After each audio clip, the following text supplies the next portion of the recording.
Well, how's it going out there, folks? Rooster in Tennessee, roostercb.com.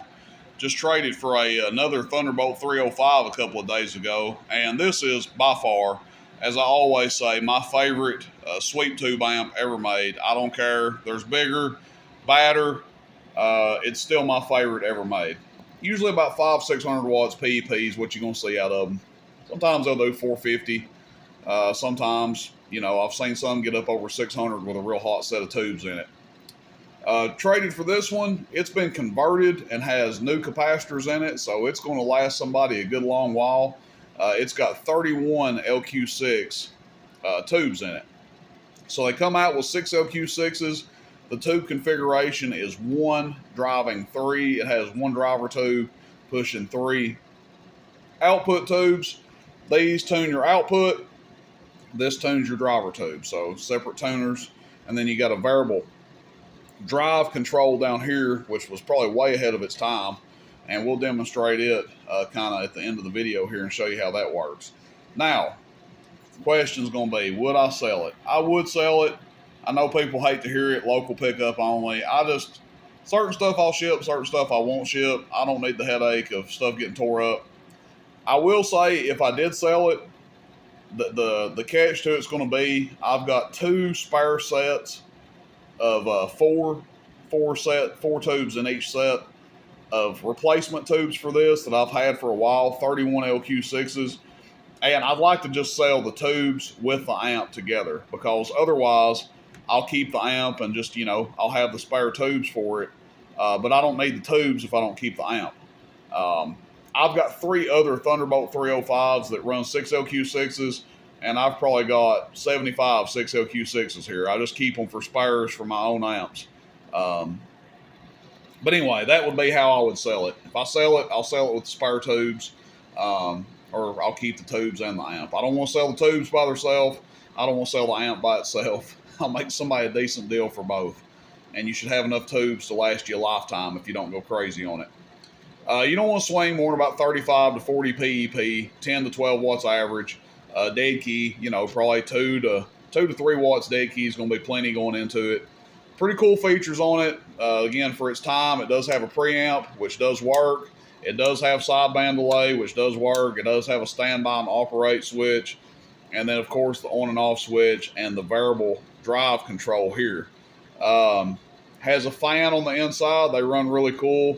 I've got one that I've had for going on 7 or 8 years. And although I haven't talked on it much the last couple years, the last time I did use it, it hadn't changed a bit. The power it was doing when I bought it from my buddy Joe the Grinder, it was still doing the same power.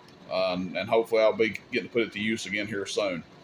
When you tune one of these, you just want to tune it for peak output, cycle through your tuners. Hello, peak output. Hello, peak output. Hello, peak output. And cycle through them maybe a couple of times. As you change this one, as this one changes, you'll have to come back to this. So brush them up, go through them a couple of times.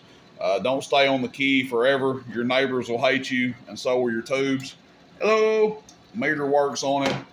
But these are just badass amps. I go a little overboard bragging about them when I get them in. I've probably helped inflate the price on them.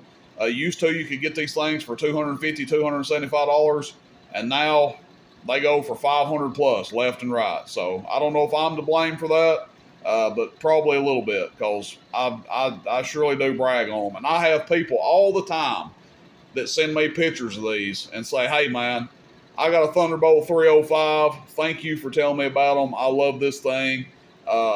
Use it to drive big amps, talk on it by itself on their local talking stations.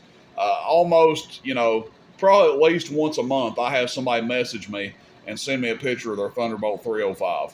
All right, so that's all the jibber jabbering I want to say about it. Let's get into showing you how this one does, and then again at the end we'll kind of show how the variable drive control works on it. We got a 1,000 watt slug in here right now. I've pre-tuned it. Probably could have got a little more power out of it, but it's close enough. Average power first, bottom scale.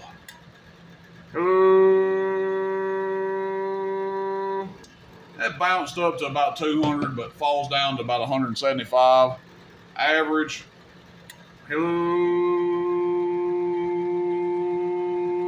500 PEP. So let's check our dead key here, and which that's pretty average on one of these. I've seen them do more, seen them do a little bit less. That's pretty run of the mill. You know, a lot of people think you put the higher filament voltage tubes in here that they're just going to go crazy. I mean, yes and no. Sometimes they'll do a little bit more with the, different filaments, but a lot of times it's about the same. So this one's pretty run of the mill, 500 watts. Seen them do more, seen them do less. I'd say this one's about average. Not bad by any means.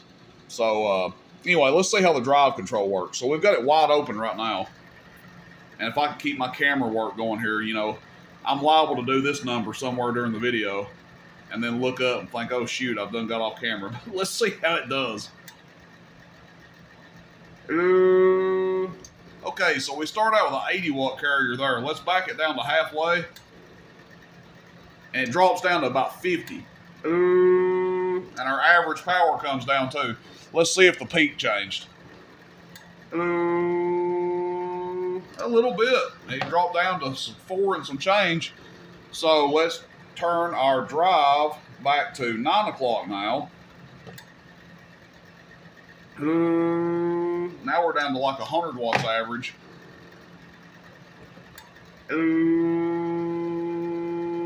Look at that audio. The PEP came back up a little bit, but only 100 watts average. All right, let's turn it all the way down. Now our drive control is all the way down.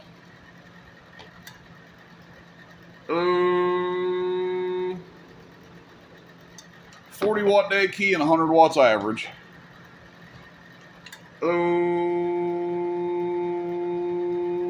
PP's doing about 450. So that's how the drive control works on it. The PEP doesn't really change any. But again, look, if it was up to me, all of our watt meters would only read average power.